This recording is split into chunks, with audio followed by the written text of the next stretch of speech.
Hello students, welcome back to Vidad learning hub. അപ്പോൾ നമ്മൾ ഇന്ന് ഡിസ്കസ് ചെയ്യാൻ പോകുന്നത് റൂറൽ സോഷ്യോളജിയിലെ അവസാനത്തെ ചാപ്റ്ററായ റൂറൽ ഡെവലപ്മെൻ്റ് ആണ്. വളരെ സിമ്പിളായി പെട്ടെന്ന് പറഞ്ഞു തീർക്കാവുന്ന ഒരു ചാപ്റ്ററാണ്. അപ്പോൾ ആദ്യമായി റൂറൽ ഡെവലപ്മെൻറ്റ് എന്താണെന്ന് പറയുകയാണ്. നമ്മൾ റൂറൽ ഡെവലപ്മെൻറ്റ് കൊണ്ട് ഉദ്ദേശിക്കുന്നത് ഗ്രാമീണ തലത്തിൽ ജീവിക്കുന്ന ആളുകളുടെ ഉന്നമനത്തിന് വേണ്ടി അവരെ ഒരു മെച്ചപ്പെട്ട ജീവിതത്തിലേക്ക് കൊണ്ടുവരുന്നതിന് വേണ്ടി ഗ്രാമീണ തലങ്ങളിൽ നടത്തുന്ന പ്രവർത്തനങ്ങൾക്ക്, വികസന പ്രവർത്തനങ്ങൾക്കാണ് റൂറൽ ഡെവലപ്മെൻറ്റ് എന്ന് പറയുന്നത്. കാരണം നമ്മുടെ രാജ്യത്തിൻ്റെ ഒരു രാജ്യത്ത് പുരോഗതി കൂടുതലുണ്ടാവണമെങ്കിൽ, വികസനങ്ങൾ കൂടുതലുണ്ടാവണമെങ്കിൽ അതിൻ്റെ ഏറ്റവും താഴെ തട്ടിൽ നിന്ന്, അതായത് ഗ്രാമീണ തലങ്ങളിൽ നിന്ന് തുടങ്ങിയാൽ മാത്രമേ രാജ്യത്ത് കൂടുതൽ വികസനങ്ങൾ ഉണ്ടാവുകയുള്ളൂ. അപ്പോൾ അതാണ് നമ്മൾ ഈ റൂറൽ ഡെവലപ്മെൻറ്റ് കൊണ്ട് ഉദ്ദേശിക്കുന്നത്. കാരണം നമ്മുടെ രാജ്യത്തിൻ്റെ ഭൂരിഭാഗവും രാജ്യത്ത് ജീവിക്കുന്ന ആളുകളും കൃഷിയുമായി ബന്ധപ്പെട്ടവരും ഗ്രാമീണ തലങ്ങളിലുള്ള ആളുകളാണ്.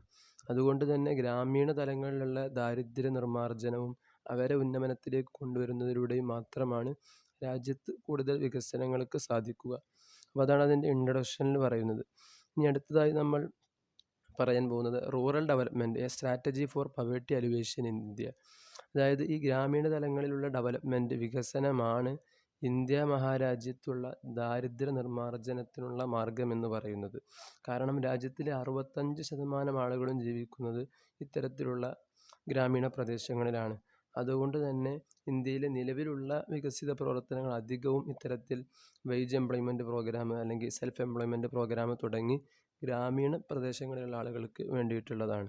അപ്പോൾ അതുകൊണ്ട് ഇത്തരത്തിലുള്ള ഗ്രാമീണ പ്രദേശങ്ങളിൽ ജീവിക്കുന്ന ആളുകളുടെ ഡെവലപ്മെൻറ്റിന് ഏറ്റവും അനുയോജ്യമായ ഒരു പദ്ധതി എന്ന് പറയുന്നത് പവേർട്ടി അലിവേഷനാണ്, അതായത് ഈ ദാരിദ്ര്യ നിർമ്മാർജ്ജനമാണ്. അപ്പോൾ അതുകൊണ്ട് തന്നെ നമ്മുടെ ഗവൺമെൻറ് അതിന് വേണ്ടിയിട്ടുള്ള ഒരുപാട് പ്രോഗ്രാമുകൾ മുന്നോട്ട് കൊണ്ടുവന്നിട്ടുണ്ട്. മാത്രമല്ല നമ്മുടെ രാജ്യത്തിൻ്റെ ജി ഡി പി പോലും അതിൽ GDP-യിലേക്ക് കൂടുതൽ കോൺട്രിബ്യൂട്ട് ചെയ്യുന്നത് നമ്മുടെ അഗ്രികൾച്ചറൽ മേഖലയിൽ നിന്നാണ്. അതുകൊണ്ട് തന്നെ എന്തുകൊണ്ടും രാജ്യത്തൊരു ഗ്രാമീണ തലങ്ങളിലുള്ള വികസനം വളരെ അത്യാവശ്യവുമാണ്. മാത്രമല്ല നമ്മുടെ രാജ്യത്ത് ഇത്തരത്തിലുള്ള ഡെവലപ്മെൻറ്റിന് നേതൃത്വം കൊടുക്കുന്നത് മിനിസ്റ്ററി ഓഫ് റൂറൽ ഡിപ്പാർട്ട്മെൻ്റ് ആണ്. അപ്പോൾ അവരുടെ കീഴിൽ ഒരുപാട് പുതിയ നയങ്ങളും പുതിയ നിയമങ്ങളും ഒക്കെ ഇത്തരത്തിൽ ഗ്രാമീണ തലങ്ങളിൽ കൂടുതൽ വികസനങ്ങൾക്ക് വേണ്ടി മുന്നോട്ട് കൊണ്ടുവരുന്നുണ്ട്. അപ്പോൾ കഴിഞ്ഞ കുറച്ച് വർഷങ്ങളായി, അതായത് നമ്മുടെ സ്വാതന്ത്ര്യത്തിന് ശേഷം ഒരുപാട് വർഷങ്ങളായിട്ട് വ്യത്യസ്ത തരത്തിലുള്ള പ്രോഗ്രാമുകൾ രാജ്യത്ത് നടന്നുകൊണ്ടിരിക്കുന്നുണ്ട്. പുതിയ ഒരുപാട് പദ്ധതികൾ ആവിഷ്കരിക്കുന്നുണ്ട്.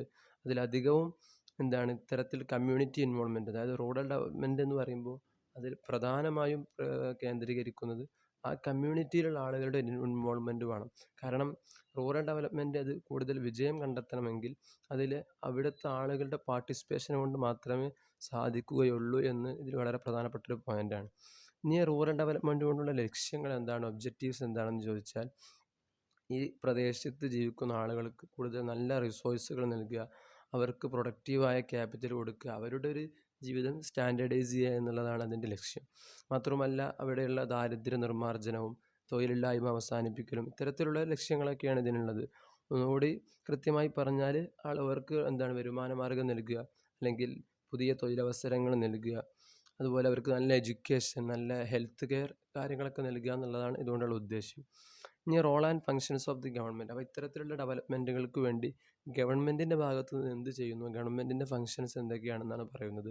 അപ്പോൾ നമ്മൾ നേരത്തെ പറഞ്ഞതുപോലെ മിനിസ്റ്ററി ഓഫ് റൂറൽ ഡെവലപ്മെൻറ്റിൻ്റെ കീഴിൽ വ്യത്യസ്തമായ നയങ്ങളും പദ്ധതികളും ഗവൺമെൻറ് ആവിഷ്കരിച്ചിട്ടുണ്ട്. അപ്പോൾ അതിൽ ഈ rural development, national rural employment guarantee act 2005. അപ്പോൾ നേരത്തെ പറഞ്ഞ നമ്മുടെ ഡിപ്പാർട്ട്മെൻറ്റിന് കീഴിൽ അവർ ഇൻട്രൊഡ്യൂസ് ചെയ്ത ഒരു പുതിയ പദ്ധതിയാണ്, 2005 വന്ന പദ്ധതിയാണ് national rural employment guarantee act എന്നുള്ളത്. അതായത് രാജ്യാന്തര തലത്തിൽ ആളുകൾക്ക് ഇത്തരത്തിൽ ഗ്രാമീണ പ്രദേശങ്ങളിൽ ജീവിക്കുന്ന ആളുകൾക്ക് തൊഴിലവസരങ്ങൾ നൽകുക എന്നുള്ളതാണ് ഇതുകൊണ്ടുള്ള ലക്ഷ്യം. അതുപോലെ അതിന് പുറമെ മറ്റൊരുപാട് പുതിയ പദ്ധതികൾ അവർ ആവിഷ്കരിച്ചിട്ടുണ്ട്. അതിലധികവും ഇത്തരത്തിൽ ഗ്രാമീണ പ്രദേശത്തുള്ള ആളുകൾക്ക് തൊഴിലുറപ്പ് പദ്ധതികളായിട്ടും, അല്ലെങ്കിൽ അവരുടെ കൂടുതൽ ഉന്നമനത്തിന് വേണ്ടിയുള്ള ടെക്നോളജിക്കൽ അഡ്വാൻസ്മെൻ്റ് ഒക്കെയാണ്. അതുപോലെ പഞ്ചായത്ത് രാജ് ഇൻസ്റ്റിറ്റ്യൂഷൻസ് ഒക്കെ ഇതിന് കീഴിൽ വന്നിട്ടുണ്ട്. ഇനി അടുത്തതായിട്ട് ഇമ്പോർട്ടൻസ് ഓഫ് റൂറൽ ഡെവലപ്മെൻറ്റ്. ഇത്തരത്തിലുള്ള ഗ്രാമീണ പ്രദേശങ്ങളിലെ ഡെവലപ്മെൻറ്റിൻ്റെ പ്രാധാന്യം എന്താണ്? അതിന് മുമ്പ് പറഞ്ഞതുപോലെ തന്നെ രാജ്യത്തിൻ്റെ എക്കോണമിക് ഗ്രോത്ത് ഉണ്ടാവണമെങ്കിൽ അത് താഴെ തട്ടിൽ നിന്ന് റൂറൽ ഡെവലപ്മെൻറ്റിൽ നിന്ന് തുടങ്ങിയാൽ മാത്രമേ സാധിക്കുകയുള്ളൂ എന്ന് തന്നെയാണ് ഇതിൻ്റെ പ്രധാനപ്പെട്ട ഒരു ഇമ്പോർട്ടൻസ്. അതുപോലെ രാജ്യത്തിലുള്ള 70% ആളുകളും ഒരുപാട് അവർക്ക് ഈ പറയുന്ന പോലെ പവേർട്ടി അനുഭവിക്കുന്ന ഒരുപാട് ആളുകളുണ്ട് രാജ്യത്ത്. അപ്പോൾ അവരുടെ ഉന്നമനത്തിന് വേണ്ടിയിട്ട് പവേർട്ടി രാജ്യത്ത് നിന്ന് നിർമ്മാർജ്ജനം ചെയ്യുക എന്നുള്ള ഒരു ലക്ഷ്യം കൂടി പ്രാധാന്യം കൂടി ഇതിനുണ്ട് റൂറൽ ഡെവലപ്മെൻറ്റ് കൊണ്ട്. ഇനി ഗവൺമെൻറ്റിൻ്റെ ഭാഗത്തു നിന്നുള്ള അതിൻ്റെ സ്ട്രാറ്റജീസും പ്രോഗ്രാംസും വിശദമായിട്ട് ഓരോന്ന് എടുത്തു പറയാണ്.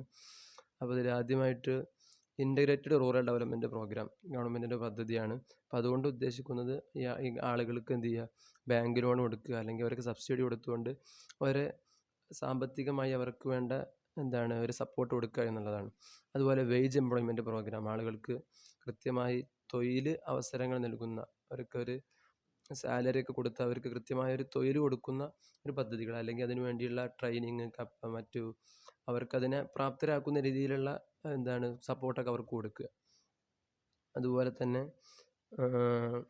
അതിൻ്റെ കീഴിൽ 100 ദിവസത്തെ ഒരു പദ്ധതിയൊക്കെ 100 ദിവസം കൃത്യമായി അവർക്ക് തൊഴിൽ ലഭിക്കുന്ന ഒരു പദ്ധതിയൊക്കെ ഇതിന് കീഴിൽ വരുന്നുണ്ട്.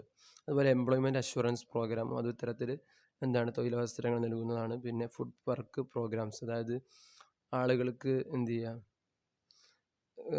ഉച്ചഭക്ഷണവും അല്ലെങ്കിൽ മറ്റു, അതായത് അവർ ജോലി എടുക്കും, അപ്പോൾ അതിന് പകരമായിട്ട് അവർക്ക് കൃത്യമായ ഭക്ഷണങ്ങൾ കൊടുക്കും.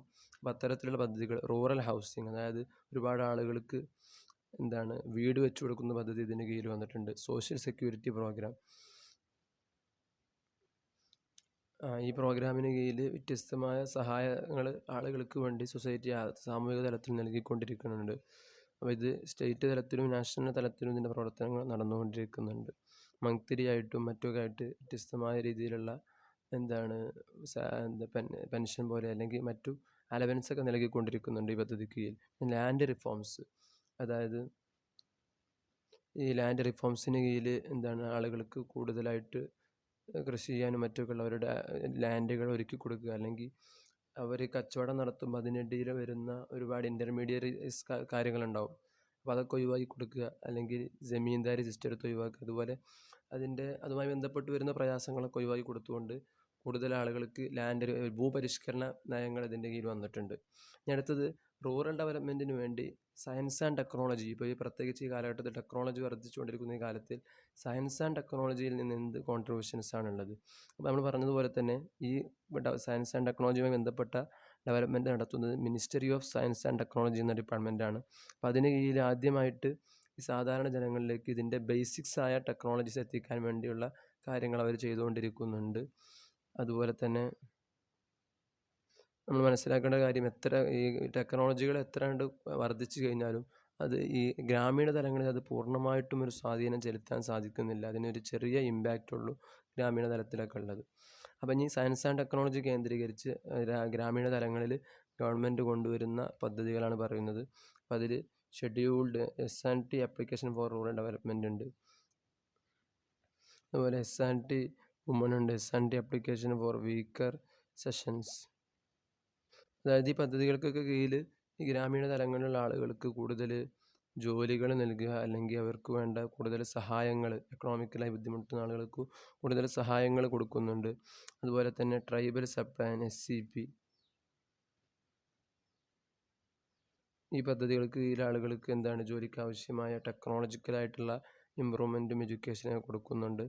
വ്യത്യസ്തങ്ങളായ പദ്ധതികളിലൂടെ ഗവൺമെൻറ് ഗ്രാമീണ തലങ്ങളിൽ ടെക്നോളജിക്കലായ പദ്ധതികൾ കൂടി അല്ലെങ്കിൽ വികസനങ്ങൾ കൂടി കൊണ്ടുവരുന്നുണ്ട്.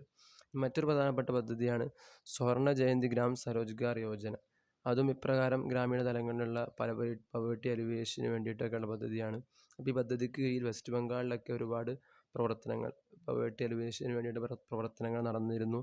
അതുപോലെ തന്നെ ഇതുകൊണ്ട് ഉദ്ദേശിക്കുന്നത് പ്രധാനമായിട്ടും ഇത് തന്നെയാണ്. അതായത് വളരെ വ്യവസ്ഥാപിതമായി ഇന്ത്യ രാജ്യത്ത് നിന്ന് പവേർട്ടിയെ ഇല്ലാതാക്കുക എന്നുള്ളതാണ് ഇതിൻ്റെ പ്രധാന ലക്ഷ്യം തന്നെ.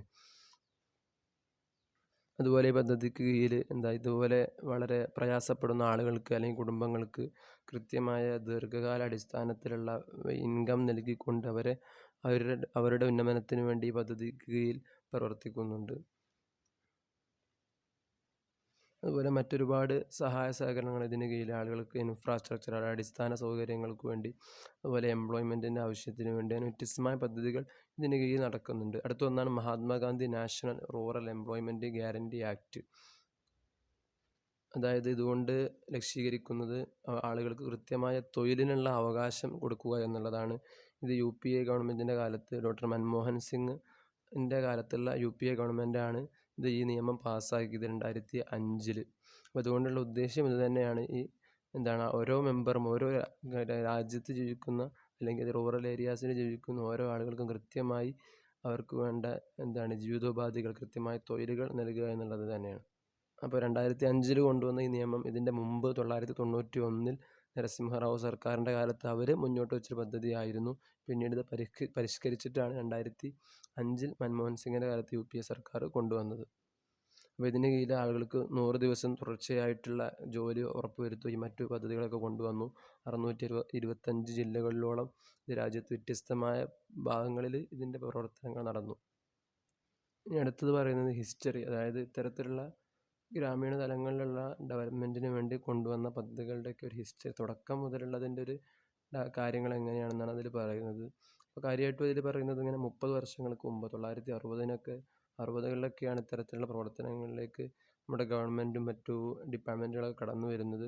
അവർ വ്യത്യസ്തമായ പരിപാടികൾ, പദ്ധതികൾ അവർക്ക് കീഴിൽ കൊണ്ടുവന്നു. അതിൽപ്പെട്ട ഒന്നാണ് JRY എന്ന് പറയുന്ന പദ്ധതി. അതായത് ഇൻഫ്രാസ്ട്രക്ചർ, അതുപോലെ തൊഴിലവസരങ്ങളൊക്കെ അല്ലെങ്കിൽ ഫുഡ് സെക്യൂരിറ്റി, ഇങ്ങനെയുള്ള കാര്യങ്ങളൊക്കെ ഒരുമിച്ച് കൊണ്ടുപോകുന്ന പദ്ധതിയാണത്. അതുപോലെ ജില പരിഷത്ത് എന്ന് പറയുന്ന ഒരു പദ്ധതി, അതുപോലെ മറ്റു പല പദ്ധതികളും അവർ നമ്മുടെ രാജ്യത്ത് 1960 മുതൽ നടന്നു വരുന്നുണ്ട് നമ്മുടെ ഗ്രാമീണ പ്രദേശങ്ങളുടെ ഡെവലപ്മെൻറ്റിന് വേണ്ടി. ഇതിൻ്റെ ഒരു കൺക്ലൂഷനിലേക്ക് പറയുകയാണെങ്കിൽ, നമ്മൾ ഒരുപാട് പദ്ധതികളെക്കുറിച്ച് ഇപ്പോൾ പാഠത്തിൽ പറഞ്ഞു. എങ്കിൽ കൂടി ഇത്തരത്തിൽ ഒരുപാട് പ്രോഗ്രാമുകൾ ഗവൺമെൻറ് നടത്തുന്നുണ്ടെങ്കിൽ കൂടി ഇപ്പോഴും രാജ്യത്തിൻ്റെ വലിയൊരു ശതമാനം ആളുകൾക്കും ഇത്തരത്തിലുള്ള ഡെവലപ്മെൻറ്റ് എത്തിയിട്ടില്ല. അതായത് ഇപ്പോൾ ടെക്നോളജിക്കലായിട്ടുള്ള അഡ്വാൻസ്മെൻ്റ് ഒന്നും നമ്മുടെ പല ഗ്രാമീണ പ്രദേശങ്ങളിലും ഇപ്പോഴും എത്തിയിട്ടില്ല എന്നുള്ളത് തന്നെയാണ് നമുക്ക് നിലവിലെ സാഹചര്യങ്ങളിൽ നിന്ന് മനസ്സിലാവുന്നത്.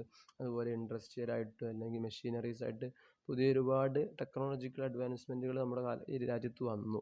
പക്ഷേ രാജ്യത്തിൻ്റെ റൂറൽ ഏരിയാസിലുള്ള ആളുകൾക്ക് പൂർണ്ണമായും അതിലേക്ക് എത്തിപ്പെടാൻ സാധിച്ചിട്ടില്ല. അപ്പോൾ അതാണ് ഇതിൻ്റെ ഒരു കൺക്ലൂഷൻ നമുക്ക് അവതരിപ്പിക്കാനുള്ളത്. അതായത് എത്ര ഡെവലപ്മെൻറ്റ് വന്നെങ്കിൽ കൂടി അത് എല്ലാ ഭാഗത്തേക്കും എല്ലാ ആളുകളിലേക്കും കൃത്യമായി എത്താൻ സാധിച്ചിട്ടില്ല എന്നുള്ളതാണ്. അപ്പോൾ നമ്മളിവിടെ ഈ ചാപ്റ്റർ അവസാനിപ്പിക്കുകയാണ്.